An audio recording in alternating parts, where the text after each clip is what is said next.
Good morning সবাইকে। আজকে আমি যাচ্ছি দুর্গাপুর, তাই আমি ভোর ভোর উঠে বেরিয়ে পড়েছি বাড়ির উদ্দেশ্যে। এমনিতে আমি সচরাচর ভোরবেলা উঠি না, এই বাড়ি যাওয়ার টাইমে একমাত্র আমি ভোরবেলা উঠি। আর ভোরবেলা বাইরের পরিবেশটা এত ভালো লাগে, সমস্ত সবজির দোকান বসে যায়, আমার তো বেশ ভালো লাগে। আমি যখনই বাড়ি যাই প্রত্যেকটা বার এইগুলো ফিল করতে করতে যাই। আমি ঘুম দিয়ে উঠেছিলাম 4টের সময়, আর যখন বেরিয়েছিলাম তখন বাজে 5টা। তো আমি দমদম থেকে বাস ধরে চলে গেছিলাম হাওড়া, কারণ আমার ট্রেন ছিল 6টা 15 নাগাদ। তারপর আমি চলে এলাম হাওড়া। হাওড়া যখন এসে পৌঁছাই তখন বাজে 5টা 39। ভোরবেলা বেরিয়েছি তো তাই কষ্ট হয় না এতটা, কারণ রোদটা এতটা পড়ে না, গরমটাও এতটা লাগে না, তাই অতটা বেশি বিরক্তটাও লাগে না।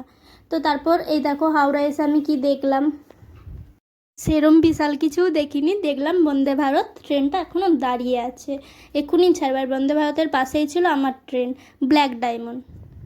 যেদিনকে আমার লেট হয় হাওড়া আসতে, সেদিনকে টাইমটা যেন কত তাড়াতাড়ি দৌড়ায়। আর আজকে দেখো টাইমটা যাচ্ছে না, এখনও 5টা 57। তারপর আস্তে আস্তে ট্রেন ছাড়লো, অ্যাট লাস্ট 6টা 15 বাজছিল। তাও ট্রেনটা 5 মিনিট লেট করেই ছেড়েছে। যাই হোক, ছেড়ে তো তারপর আমরা চললাম বাড়ির উদ্দেশ্যে। আর হাওড়া স্টেশনটা দেখো কতটা বড়।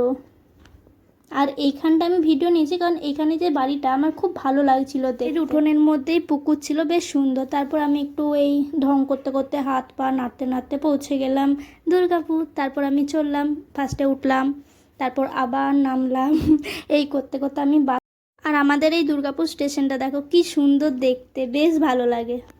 তারপর আমি সেখান দিয়ে চলে এলাম আমার বাড়ি। আর বাড়ি এসে আমি ফার্স্টে হয়ে গেছি ফ্রেশ, কারণ প্রচণ্ড গরম লাগছিল। আমি শ্যাম্পু ট্যাম্পু করে ফ্রেশ হয়ে গেছি। তারপরে মা আমাকে দিল তরমুজ।